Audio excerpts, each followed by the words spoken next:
एक घनी और नमी वाली रात थी। बाहर मूसलाधार बारिश हो रही थी और शहर वृष्टिपुर की सड़कें किसी जादुई नदी सी लग रही थीं। लेकिन इस शोर शराबे से दूर शहर के सबसे पुराने हिस्से में, जहां हवा भी थोड़ी शांत और पुरानी लगती थी, एक 3 मंजिला इमारत खामोशी से खड़ी थी। यह कोई साधारण इमारत नहीं थी। इसे सत्य शोधन केंद्र कहा जाता था। इस केंद्र के ऊपरी माले पर, जहाँ सिर्फ तेल के दियों की रोशनी पहुँचती थी, वहाँ आचार्य देवकीनंदन अपने कुछ चुने हुए शिष्यों के साथ बैठे थे। आचार्य देवकीनंदन एक ऐसे योगी जिन्होंने हिमालय में वर्षों तक तपस्या की थी, लेकिन अब उनका कार्यक्षेत्र यह भाग दौड़ वाला शहर था। उनकी आंखें गहरे ज्ञान से भरी थीं और उनकी शांति इतनी गहरी थी कि बारिश का शोर भी उस तक नहीं पहुंच पाता था। उनके सामने जमीन पर कमल की मुद्रा में बैठा था युवक कियान। कियान इस केंद्र का सबसे तेज और जिज्ञासु शिष्य था। वह हर सवाल की जड़ तक पहुंचना चाहता था। यह उसकी सबसे बड़ी खासियत थी। उसके चेहरे पर इस समय भी सवालों की परछाई थी। अचानक कियान ने अपने गुरु के चरणों को छूकर प्रणाम किया और धीरे से पूछा, गुरुदेव, आप हमेशा कहते हैं कि योग और ध्यान का आधार हमारे भीतर की प्राण ऊर्जा है। प्राचीन आर्य इसी ऊर्जा से ब्रह्मांड के रहस्य जान लेते थे, पर मैं जानना चाहता हूँ, प्राण पर असली नियंत्रण क्या है? क्या यह केवल धीमी सांस लेना है, या इसका कोई और गहरा गूढ़ रहस्य है जो आधुनिक विज्ञान आज तक नहीं समझ पाया? आचार्य देवकीनंदन ने कियान को देखा। उनकी आंखों में वही प्रश्न झलका जो उन्हें बरसों पहले खुद सताता था। गुरु मुस्कुराए। उनकी मुस्कान में एक अजीब सी शांति और आत्मविश्वास था। वत्स कियान, गुरु ने शांत आवाज में उत्तर दिया, तुमने जो प्रश्न पूछा है वह केवल सांस या श्वास का नहीं है। यह प्रश्न लय, रिदम का है। जिस तरह हमारी भावनाओं और विचारों के साथ हमारी श्वास की गति बदलती है, ठीक उसी तरह इस ब्रह्मांड की हर चीज, चाहे वह जीवित हो या निर्जीव, एक अदृश्य लय पर चल रही है। तुम जानना चाहते हो कि आर्षि रहस्य कैसे जानते थे? वे इस लय पर नियंत्रण कर लेते थे। यह नियंत्रण केवल श्वास का नहीं, बल्कि समय की गति पर नियंत्रण है। यह सुनकर कियान समेत सभी शिष्य चौंक गए। समय की गति पर नियंत्रण? गुरु ने अपनी बात आगे बढ़ाई। एक कछुआ बहुत धीमी गति से सांस लेता है, इसलिए वह 500 साल तक जी सकता है। एक योगी अपनी श्वास को नियंत्रित करके अपनी जीवन अवधि को बढ़ा सकता है। लेकिन यह तो केवल पहली सीढ़ी है। असली रहस्य है मन की गति पर नियंत्रण। आचार्य ने कियान की ओर देखा। कल सुबह मैं तुम्हें उस पहले अभ्यास के बारे में बताऊंगा जिसे प्रज्ञान विलंब कहते हैं। यह अभ्यास न केवल तुम्हारे शरीर को मजबूत करेगा, बल्कि तुम्हारे विचारों की गति को भी धीमा कर देगा, जिससे तुम दुनिया को एक अलग नजरिए से देखना शुरू करोगे। ठीक वैसे ही जैसे कोई तूफान से पहले की शांति को महसूस करता है। कियान की आंखें चमक उठीं। उसे समझ आ गया था कि यह कहानी केवल सांस लेने या छोड़ने की नहीं है, बल्कि उस शक्ति को जगाने की है जिससे मनुष्य असंभव को संभव कर सकता है। अगली सुबह वृष्टिपुर शहर में बारिश थम चुकी थी, लेकिन सत्य शोधन केंद्र के मुख्य हॉल में एक अलग तरह की चुप्पी छाई थी। सभी शिष्य जमीन पर बैठे थे। उनकी आंखें आचार्य देवकीनंदन पर टिकी थीं। आचार्य ने कियान की ओर देखा, जो उत्सुकता से हर शब्द सुनने को तैयार था। वत्स कियान, आचार्य ने कहा, कल मैंने तुम्हें प्रज्ञान विलंब का महत्व बताया था। यह अभ्यास श्वास का सबसे गहरा आयाम है, जो तुम्हारे विचारों और समय की धारणा को धीमा कर देगा। इसे शुरू करने से पहले तुम्हें एक परीक्षा देनी होगी। हॉल के एक कोने में एक विशाल पुराने पीतल का घंटा रखा था, जिसका प्रयोग ध्यान शुरू करने से पहले किया जाता था। यह घंटा, आचार्य ने समझाया, जब एक बार बजता है तो इसकी ध्वनि साउंड पूरे परिसर में लगभग 45 सेकंड तक गूंजती रहती है। तुम्हारी परीक्षा यह है, तुम्हें इस घंटे की ध्वनि को उस 45 सेकंड की अवधि से भी अधिक समय तक अपने मन में जीवित रखना है। तुम्हारा शरीर शांत हो सकता है, लेकिन तुम्हारा मन, तुम्हारी चेतना उस ध्वनि की अंतिम लहर को भी नहीं छोड़नी चाहिए। सभी शिष्य हैरान रह गए। 45 सेकंड की ध्वनि को मन में 1 मिनट या उससे अधिक समय तक थामे रखना, यह तो असंभव सा था। इतने में शिष्यों के बीच से एक तीखी आवाज आई।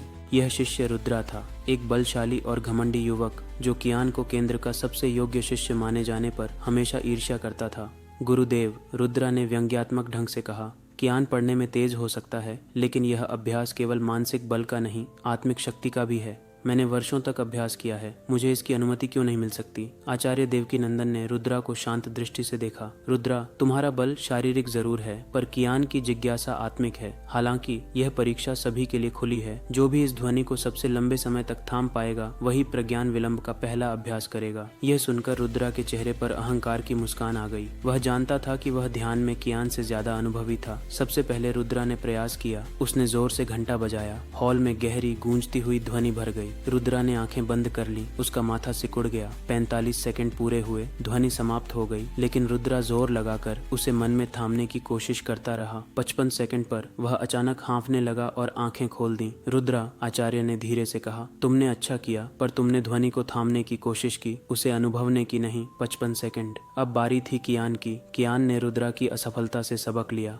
उसने न तो अहंकार दिखाया और न ही घबराहट। उसने धीरे से घंटा बजाया। जैसे ही टन की आवाज उठी, कियान ने अपनी आंखें बंद कर लीं। उसने ध्वनि को अपने कानों से नहीं, बल्कि अपने पेट और फेफड़ों से महसूस किया। जैसे ही 45 सेकंड पूरे हुए और बाहरी ध्वनि शांत हुई, कियान को लगा कि वह ध्वनि उसके अंदर अदृश्य तरंगों के रूप में बह रही है। उसका श्वास धीमा होता गया और उसके विचार शांत हो गए। उसे लगा जैसे समय खुद थम गया है। वह ध्वनि अब केवल वर्तमान में नहीं, बल्कि अनंत काल में गूंज रही है। आचार्य ने चुपचाप घड़ी देखी। 45 सेकंड, 60 सेकंड, 75 सेकंड। कियान के चेहरे पर एक गहरी अनूठी शांति थी। जब आचार्य देवकीनंदन ने 90 सेकंड पर धीरे से कहा, बस वत्स कियान, तब कियान ने आंखें खोली। उसकी आंखों में एक अजीब सी चमक थी, एक ऐसी चमक जो रुद्रा को उसकी हार का एहसास करा गई। कियान ने 45 सेकंड की ध्वनि को दोगुने समय तक थामे रखा था। उत्कृष्ट कियान, आचार्य ने प्रशंसा की। तुमने यह सिद्ध कर दिया कि मन पर नियंत्रण श्वास को नियंत्रित करने से शुरू होता है, और श्वास का अर्थ है अपने चारों ओर की लय को समझना। अब तुम प्रज्ञान विलंब के पहले अभ्यास के लिए तैयार हो। आचार्य देवकीनंदन ने कियान को सत्य शोधन केंद्र के सबसे शांत और गुप्त कक्ष की ओर चलने का संकेत दिया। यह कक्ष जमीन के नीचे था, जिसकी दीवारें काली बेसाल्ट चट्टानों से बनी थीं, जहां बाहर की कोई भी ध्वनि प्रवेश नहीं कर सकती थी। इसे लय कक्ष कहा जाता था। कियान, आचार्य ने धीमी आवाज में समझाया, तुम्हें श्वास के विज्ञान के बारे में पता है। तुमने यह भी जाना कि कछुआ धीमी श्वास लेता है तो 500 साल तक जी सकता है, लेकिन प्रज्ञान विलंब केवल आयु बढ़ाने का मार्ग नहीं है। यह मन की उस अवस्था तक पहुंचने का साधन है जहां संकल्प ही श्वास को नियंत्रित करता है। इस अभ्यास में तुम्हें अपनी श्वास को प्राकृतिक रूप से धीमा और लंबा करना है। तुम्हारा ध्यान तुम्हारे नाभि केंद्र पर होना चाहिए, जैसे एक शिशु अपनी नाभि से श्वास लेता है। लेकिन एक चीज याद रखना, जब श्वास 1 मिनट में 9 से कम हो जाती है तो मन की गति धीमी हो जाती है। यह वह क्षण है जब तुम प्रकृति की अदृश्य लय को सुनना शुरू करोगे। तुम्हें पेड़ों और पौधों के काम को समझना आसान हो जाएगा। कियान ने सिर झुकाकर आज्ञा स्वीकार की। उसने पद्मासन लगाया और आंखें बंद कर लीं। उसने नाभि से गहरी लंबी श्वास लेना शुरू किया। पहली कुछ मिनटों में उसे केवल अपनी धड़कन और हवा के आने जाने की आवाज सुनाई दी। धीरे धीरे कियान ने अपनी श्वास की गति को इतना धीमा किया कि उसे लगा जैसे वह 1 मिनट में केवल 6 या 7 बार सांस ले रहा है। जैसे ही उसकी श्वास 9 प्रति मिनट से नीचे गई, उसके साथ कुछ अभूतपूर्व हुआ। सबसे पहले उसके विचारों की गति तेजी से धीमी हो गई। जो चिंताएं और सवाल उसके मन में घूम रहे थे, वे अचानक रुक से गए। उसे लगा जैसे उसका मन किसी तूफान से निकलकर तूफान से पहले की शांति में आ गया हो। फिर उसे एक अजीब सी गूंज सुनाई दी। लय कक्ष की मोटी दीवारों के बावजूद उसे बाहर की आवाजें सुनाई देने लगीं, लेकिन विकृत ढंग से। उसे लगा जैसे बाहर की दुनिया बहुत धीमी गति में चल रही है। किसी पक्षी की चहचहाहट, जो सामान्यतः एक पल में खत्म हो जाती है, अब उसके कानों में एक लंबी खींची हुई धुन की तरह सुनाई दे रही थी। कियान ने महसूस किया कि उसने अपनी चेतना की गति को बाहरी समय की गति से अलग कर लिया है। उसी समय बाहर रुद्रा अपनी हार से बुरी तरह तिलमिला गया था। उसकी ईर्ष्या ने उसे एक भयानक रास्ता दिखा दिया था। रुद्रा का मानना था कि शक्ति पर उसका पहला अधिकार है, कियान का नहीं। उसने आचार्य देवकीनंदन के निजी कक्ष से, जो केंद्र का सबसे पवित्र स्थान था, एक प्राचीन तांबे का कलश चुरा लिया। इस कलश में हिमालय की जड़ी बूटियों से बना एक विशेष तेल रखा था, जिसे आचार्य केवल गंभीर बीमारियों या गहरी समाधि की तैयारी के लिए उपयोग करते थे। इस तेल को मनोविभेदक कहा जाता था। इसका उद्देश्य श्वास को तेज और मन को अस्थिर करना था। रुद्रा ने चुपके से लय कक्ष के ऊपर के रोशनदान से उस तेल की कुछ बूंदें कक्ष में जल रहे दिए के पास डाल दी। उसने सोचा, जैसे ही कियान की श्वास गहरी होगी, दिए की गर्मी से तेल की विभेदक वाष्प उठेगी और उसकी एकाग्रता को तोड़ देगी। वह इस अभ्यास में विफल हो जाएगा और गुरु की नजरों में गिर जाएगा। कियान लय कक्ष के भीतर अभी भी समय की धीमी गति के अनुभव में खोया था, लेकिन तभी उसे महसूस हुआ कि उसकी श्वास अचानक से अस्थिर होने लगी है। उसे अपने सीने में एक अजीब सी बेचैनी महसूस हुई, जैसे उसकी प्राकृतिक श्वास की लय अचानक बिखर रही हो। वह समझ गया कि कुछ बाहरी तत्व उसकी साधना में बाधा डाल रहा है, लेकिन उसके विचार अब भी धीमी गति में थे। उसे इस बाधा को समझने और उस पर प्रतिक्रिया करने में कुछ सेकंड लग रहे थे। लय कक्ष के भीतर कियान की श्वास की लय टूट रही थी। उसे लगा जैसे उसके नाभि केंद्र से उठता हुआ प्राण अचानक बिखर रहा है। यह बेचैनी सामान्य नहीं थी। कियान जानता था कि कोई बाहरी शक्ति उसके नियंत्रण को भंग कर रही है, लेकिन प्रज्ञान विलंब की शक्ति अब भी उसके साथ थी। चूंकि उसके विचारों की गति बेहद धीमी हो चुकी थी, इसलिए घबराहट या तेज प्रतिक्रिया उसके मन तक पहुंचने में अधिक समय ले रही थी। इस विलंब ने कियान को एक अमूल्य उपहार दिया, स्पष्टता। धीमी गति में कियान ने अपने मन के हर कोने को देखना शुरू किया। उसने महसूस किया कि यह अस्थिरता सीधे श्वास मार्ग से नहीं आ रही थी, बल्कि आसपास की हवा में कुछ घुल गया था। उसकी चेतना ने, जो अब अत्यंत शांत थी, आसपास की हर छोटी घटना को अति विस्तार में देखना शुरू किया। उसने देखा कमरे के कोने में जल रहा दिया, जो साधारणतः शांत लौ के साथ जलता था, अब एक अजीब सी नीली वाष्प छोड़ रहा था। ये वाष्प दिए के ऊपर मौजूद हवा को मरोड़ रही थी। कियान ने आंखें नहीं खोली। उसने अपने श्वास की गति को और भी धीमा करने का संकल्प लिया। उसने महसूस किया कि अगर वह इस वाष्प को सांस लेता रहा तो उसका मन हमेशा के लिए अस्थिर हो सकता है। यह एक द्वंद्व था, भीतर की शांति और बाहर के जहर के बीच। कियान ने तुरंत अपने प्राणों को बाहरी हवा खींचने से रोक लिया। उसने अपनी श्वास को रोकना शुरू कर दिया, लेकिन यह सामान्य कुंभक नहीं था, यह प्रज्ञान कुंभक था। चूंकि उसकी श्वास 9 प्रति मिनट से नीचे जा चुकी थी, उसके शरीर को अब ऊर्जा के लिए कम ऑक्सीजन की जरूरत थी। उसने महसूस किया कि वह बिना सांस ले भी अपनी चेतना को जीवित रख सकता है। उसने बाहरी वाष्प को नकारते हुए अपने भीतर की संचित प्राण ऊर्जा को उपयोग करना शुरू कर दिया। बाहर सत्य शोधन केंद्र में रुद्रा रोशनदान के पास छिपा हुआ था, इंतजार कर रहा था कि कियान घबराकर बाहर निकले। 1 मिनट बीता, फिर दूसरा। अंदर से कोई आवाज नहीं आई। असंभव, रुद्रा ने सोचा। कोई भी मनोविभेदक की वाष्प में इतनी देर शांत नहीं रह सकता। उसे तो अब तक चीखना चाहिए था। घबराहट में रुद्रा खुद कमरे में झांकने के लिए आगे बढ़ा, लेकिन जैसे ही उसने कदम बढ़ाया, आचार्य देवकीनंदन, जो अब तक अपने कक्ष में थे, अचानक उसके पीछे आ खड़े हुए। रुद्रा, आचार्य की आवाजें इतनी शांत थी कि रुद्रा का शरीर कांप उठा। क्या तुम उस पवित्र स्थान से दूर नहीं हटोगे? रुद्रा ने तुरंत खुद को संभाला। गुरुदेव, मैं तो यह देखने आया था कि कियान ठीक है या नहीं। बाहर से कोई आवाज नहीं आ रही थी, इसलिए मुझे चिंता हुई। आचार्य देवकीनंदन की आंखें सीधे रुद्रा की आंखों में गड़ी थीं। तुम्हारी चिंता में तांबे के कलश के तेल की गंध क्यों है? रुद्रा का चेहरा पीला पड़ गया। वह पकड़ा गया था। वह तुरंत भागने के लिए मुड़ा, लेकिन आचार्य ने अपनी जगह से हिले बिना एक अदृश्य बल से रुद्रा के कंधे को थाम लिया। रुद्रा जमीन पर घुटनों के बल बैठ गया, जैसे किसी शक्तिशाली शौक से गुजरा हो।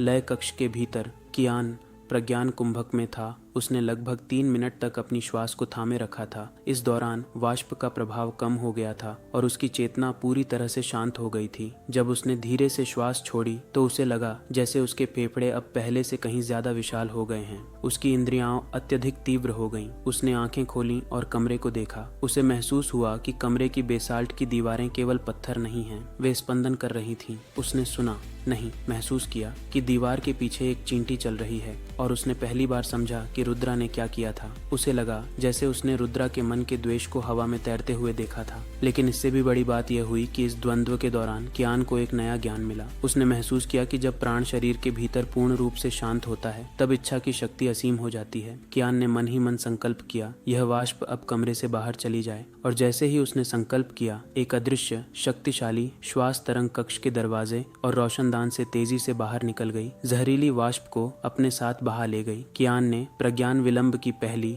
और सबसे कठिन परीक्षा पास कर ली थी। उसने विचारों की धीमी गति का उपयोग न केवल खुद को बचाने के लिए किया, बल्कि इच्छा शक्ति के एक नए आयाम को भी जगाया। आचार्य देवकीनंदन ने रुद्रा को, जो अब भी जमीन पर बैठा कांप रहा था, शांत भाव से देखा। रुद्रा, आचार्य की आवाज में दुख था, तुमने ज्ञान की राह को ईर्ष्या और द्वेष से प्रदूषित किया है। तुमने केवल ज्ञान की साधना को भंग करने की कोशिश नहीं की, तुमने उस पवित्र मनोविभेदक तेल का दुरुपयोग किया है, जिसका प्रयोग केवल जीवन रक्षण के लिए होता है। इस केंद्र में ऐसे दूषित मन के लिए कोई स्थान नहीं है। आचार्य ने कोई कठोर दंड नहीं दिया, न ही कोई शाप। उन्होंने बस इतना कहा, मैं तुम्हें केंद्र से निष्कासित करता हूँ। तुम्हें अपनी शक्ति और ज्ञान को बिना गुरु के मार्गदर्शन के प्रयोग करने की स्वतंत्रता देता हूँ। जाओ और तुम्हारे अहंकार के परिणाम स्वयं भुगतो।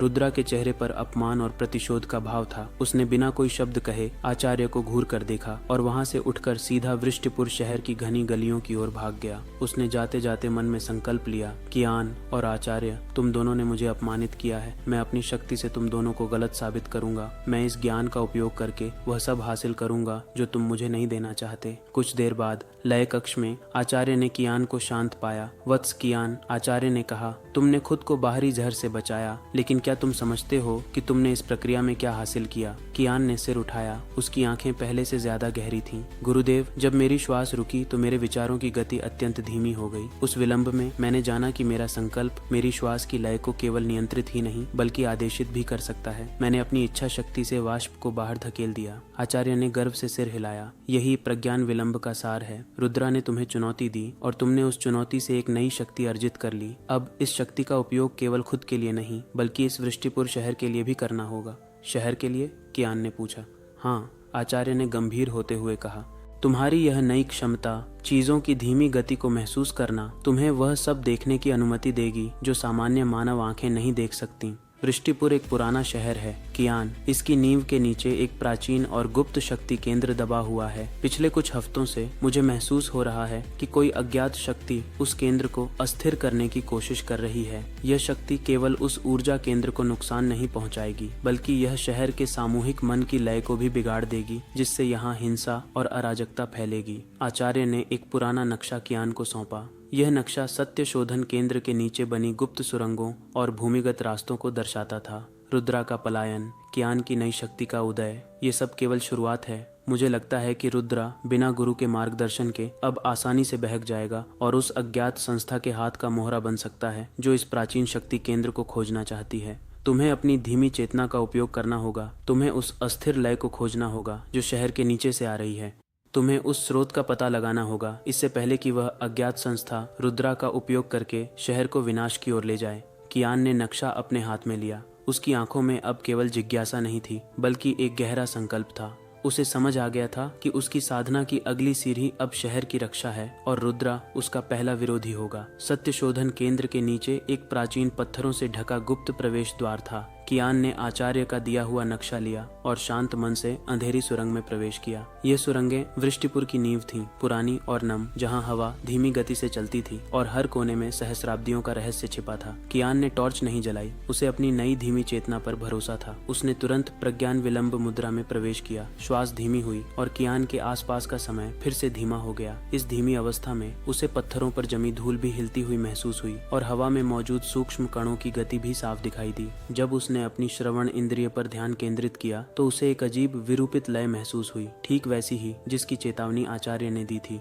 यह कोई आवाज नहीं थी बल्कि एक कंपन था जो शहर की नींव से आ रहा था। यह लय सामान्य नहीं थी, यह अराजकता से भरी थी, जैसे किसी संगीत को जबरदस्ती तेज और बेसुरा किया जा रहा हो। कियान धीरे धीरे कंपन के स्रोत की ओर बढ़ा। चलते चलते उसने महसूस किया कि वह जिन पत्थरों से गुजर रहा है वे भी इस अस्थिर ऊर्जा से प्रभावित हो रहे हैं। उसने एक प्राचीन पत्थर की दीवार के पास रुककर ध्यान लगाया। धीमी चेतना में कियान ने देखा कि पत्थर की सतह पर उकेरे गए प्राचीन यौगिक प्रतीक, जो शायद किसी शक्ति केंद्र की ओर इशारा कर रहे थे, झिलमिला रहे थे। यह झिलमिलाहट कोई रोशनी नहीं थी बल्कि ऊर्जा का अत्यधिक तेज आना जाना था। कोई इन प्रतीकों के ऊर्जा प्रवाह को जबरदस्ती तेज कर रहा है। कियान ने अपने धीमे विचारों में विश्लेषण किया। यह लय को अस्थिर करने का प्रयास है। कियान ने उस दीवार को छुआ। अपनी इच्छा शक्ति से उसने अपनी प्राण ऊर्जा को पत्थर में प्रवाहित किया। जैसे ही कियान की शांत लय पत्थर से मिली, प्रतीकों की झिलमिलाहट तुरंत स्थिर हो गई। जैसे ही कियान ने लय को स्थिर किया, उसे मानसिक रूप से एक झटका लगा। यह झटका उसकी ओर नहीं बल्कि दूर कहीं किसी और पर लगा था, जैसे किसी को अचानक रोक दिया गया हो। यह किसी और चेतना का संकेत था जो उसी क्षण उस शक्ति केंद्र के साथ छेड़छाड़ कर रही थी। उसी समय वृष्टिपुर शहर में रुद्रा अपमानित और क्रोधित शहर की सबसे आधुनिक और ऊंची इमारत के अंधेरे गुप्त कार्यालय में बैठा था। उसके सामने था प्रोफेसर जीरोन, एक विदेशी मूल का रहस्यमय व्यक्ति जिसने आधुनिक विज्ञान और प्राचीन तांत्रिक ज्ञान को मिलाकर एक खतरनाक तकनीक विकसित की थी।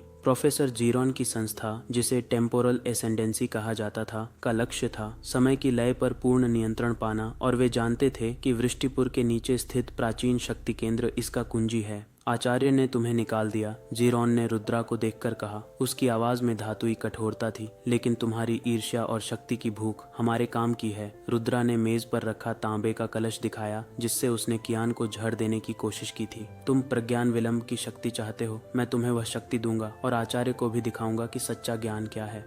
हमें तुम्हारी यौगिक क्षमता की जरूरत नहीं है रुद्रा, जीरोन ने मुस्कुराते हुए कहा। हमें केवल मार्गदर्शक की जरूरत है। तुम यौगिक विज्ञान को समझते हो, इसलिए तुम हमारी मशीन लय विभेदक को नियंत्रित कर सकते हो। तुम्हारी मदद से हम भूमिगत शक्ति केंद्र की ऊर्जा को इतना तेज कर देंगे कि वह समय की गति को विकृत कर देगी, और जो इस विरूपित लय को नियंत्रित कर पाएगा वह असीम शक्ति का स्वामी होगा। रुद्रा को लगा कि यही वह मौका है जिसका वह हमेशा से इंतजार कर रहा था। उसने आचार्य की चेतावनी को नजरअंदाज किया और जीरोन के साथ हाथ मिला लिया। जैसे ही रुद्रा ने जीरोन के साथ काम शुरू किया, उसने जमीन के नीचे अपनी ओर से एक शक्तिशाली ऊर्जा तरंग भेजी। ठीक उसी क्षण कियान ने दीवार को स्थिर किया था। रुद्रा को अचानक एक तेज दर्द महसूस हुआ। क्या हुआ? उसने पूछा।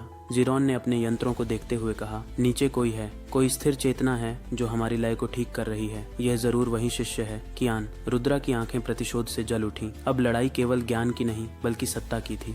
जैसे ही रुद्रा और प्रोफेसर जीरोन ने भूमिगत शक्ति केंद्र की ऊर्जा को लय विभेदक मशीन से और अधिक तेज किया, वृष्टिपुर शहर में अराजकता फैलनी शुरू हो गई। ऊपरी दुनिया में समय की लय टूटने लगी। लोगों ने अजीब घटनाओं का अनुभव करना शुरू कर दिया। कुछ सड़कों पर चलते लोगों को लगा कि उनकी आवाजें खींची जा रही हैं और धीमी हो रही हैं, जैसे कोई पुरानी टेप धीमी गति में चल रही हो। बाजार में एक पल के लिए ऐसा हुआ कि गाड़ियां बहुत तेज गति से गुजर गईं, जबकि आसपास खड़े लोग उन्हें पलक झपकाते ही पार होते देख रहे थे। घड़ियों की सुइयां तेजी से घूमने या अचानक रुकने लगीं, जिससे लोगों के मन में गहरा भ्रम और डर पैदा हो गया। शहर की सामूहिक मन की लय बिखरने लगी थी। लोग एक दूसरे पर चिल्लाने लगे। अराजकता तेजी से फैल रही थी। भूमिगत सुरंगों में कियान ने उस अस्थिरता को तीव्रता से महसूस किया। उसकी धीमी चेतना में शहर का हर शोर अब एक बेसुरा चीत्कार जैसा लग रहा था। यह स्पष्ट था कि रुद्रा और जीरोन ने मशीन का उपयोग करके शक्ति केंद्र पर हमला शुरू कर दिया है। कियान उस प्राचीन दीवार के पास से तेजी से आगे बढ़ा जहां उसे कंपन महसूस हुआ था। सुरंग का एक हिस्सा अचानक ढह गया, जिससे एक विशाल कक्ष का प्रवेश द्वार खुला। यही वह शक्ति केंद्र था। कक्ष के बीचों बीच एक प्राचीन नीली ऊर्जा का गोला तेजी से घूम रहा था, जो शहर की जीवन शक्ति का स्रोत था। इसके पास ही रुद्रा और प्रोफेसर जीरोन खड़े थे। उनके बीच में एक जटिल धातुई मशीन लय विभेदक थी, जो नीली ऊर्जा को जबरदस्ती खींचकर तेज कर रही थी। कियान। रुद्रा ने कियान को देखते ही जोर से हंसते हुए कहा, तुम्हारी साधुता अब काम नहीं आएगी। मैंने अपनी शक्ति को विज्ञान से मिला दिया है। अब मैं केवल अपनी श्वास को नियंत्रित नहीं करता, मैं वास्तविक समय को नियंत्रित करता हूँ। तुम मुझे नहीं रोक सकते। कियान ने आंखें बंद कर लीं। उसने प्रज्ञान विलंब को उसकी चरम सीमा तक पहुंचाया। बाहर की दुनिया लगभग ठहर गई। रुद्रा की आवाज उसके कानों में एक लंबी खींचती हुई गूंज बन गई। कियान ने देखा कि नीली ऊर्जा का गोला और लय विभेदक मशीन, जो सामान्यतः घूम रहे थे, अब अति धीमी गति में स्पंदित हो रहे थे। प्रोफेसर जीरोन ने अपनी मशीन का बटन दबाने की कोशिश की, लेकिन कियान की धीमी चेतना के लिए यह क्रिया बहुत धीरे हो रही थी। रुद्रा, कियान ने धीमी शांत आवाज में कहा, तुमने ईर्ष्या में अपनी लय खो दी है। कियान ने अपनी इच्छा शक्ति को नीली ऊर्जा के गोले की ओर केंद्रित किया। उसने अपनी शांत स्थिर प्राण ऊर्जा को उस विरूपित लय में प्रवाहित करने का संकल्प लिया। जैसे ही कियान की स्थिर लय नीली ऊर्जा से मिली, कियान ने एक अदृश्य विशाल हाथ जैसा महसूस किया, जिसने लय विभेदक मशीन को अति धीमी गति में अपनी जगह से उठा लिया। रुद्रा, जो अभी भी धीमी गति में हंस रहा था, ने देखा कि कियान ने वास्तविक समय पर नहीं बल्कि उस ऊर्जा की लय पर नियंत्रण पा लिया है जो समय को प्रभावित करती थी। रुद्रा की आंखें भय से चौड़ी हो गईं। कियान ने मशीन को ऊपर उठाया और उसे नीली ऊर्जा के गोले से दूर फेंक दिया। मशीन जैसे ही दूर गिरी, वह एक बड़े धमाके के साथ अति तेज गति में बिखर गई। जैसे ही मशीन नष्ट हुई, रुद्रा का अस्थिर अहंकार भी टूट गया। उसके शरीर में अति तेज ऊर्जा का संचार हो गया था, जो अब मशीन के जाने से बेकाबू हो गई। वह जमीन पर गिर पड़ा। उसके मन में भ्रम और डर का तूफान उमड़ आया। प्रोफेसर जीरोन, जिसने अपनी तकनीक को नष्ट होते देखा, क्रोधित होकर कियान की ओर भागा, लेकिन कियान ने केवल अपनी दृष्टि उस पर डाली और एक अत्यंत धीमी श्वास छोड़ी। इस श्वास में कियान की शांत स्थिर ऊर्जा थी। जीरोन, जो तेजी से भाग रहा था, अचानक धीमा हो गया। उसे लगा जैसे वह किसी घने कीचड़ में फंस गया हो। उसका शरीर अब सामान्य गति से नहीं चल सकता था। कियान ने उसे जमीन पर बैठा दिया। उसकी शक्ति निष्क्रिय हो गई थी। कियान ने धीरे धीरे प्रज्ञान विलंब से बाहर आना शुरू किया। जैसे जैसे उसकी चेतना सामान्य गति पर लौटी, उसने महसूस किया कि नीली ऊर्जा का गोला फिर से शांत और स्थिर हो गया है। ऊपर वृष्टिपुर में भी अराजकता थम गई थी। आचार्य देवकीनंदन, जो उसी क्षण कक्ष में प्रवेश कर रहे थे, कियान को देखकर मुस्कुराए। रुद्रा अब भी जमीन पर पड़ा हुआ कियान की ओर देखा। उसकी ईर्ष्या समाप्त हो चुकी थी। केवल पछतावा और कमजोरी शेष थी। गुरुदेव, कियान ने शांत भाव से कहा। रुद्रा ने अपना रास्ता खो दिया था, लेकिन वह इस शक्ति का पहला शिकार था। जीरोन अब निष्क्रिय है। आचार्य ने रुद्रा को उठाया। तुम्हारी राह अभी खत्म नहीं हुई है वत्स रुद्रा, लेकिन अब तुम्हें एक नई साधना करनी होगी, सेवा की साधना। इस ज्ञान का उपयोग स्वयं के अहंकार को नष्ट करने के लिए करना होगा। आचार्य ने रुद्रा और जीरोन को अपने साथ ले जाने का संकेत किया। कियान ने एक गहरी श्वास ली। इस बार वह श्वास शांत, पूर्ण और नियंत्रित थी। उसने शहर को अराजकता अराजकता से बचा लिया था और प्रज्ञान विलंब की शक्ति ने उसे केवल श्वास का रहस्य नहीं सिखाया था बल्कि अस्तित्व की लय पर नियंत्रण सिखाया था। उसने जाना कि असीम शक्ति भौतिक बल या तेज गति में नहीं बल्कि परम शांति और स्थिरता में निहित है। यह सत्य शोधन केंद्र और प्रज्ञान का रहस्य अभी भी सुरक्षित थे, लेकिन कियान जानता था कि लय और समय के ज्ञान को खोजने वाली शक्तियां अब शांत नहीं बैठेंगी। यह एक युद्ध का अंत था, पर संघर्ष अभी बाकी था।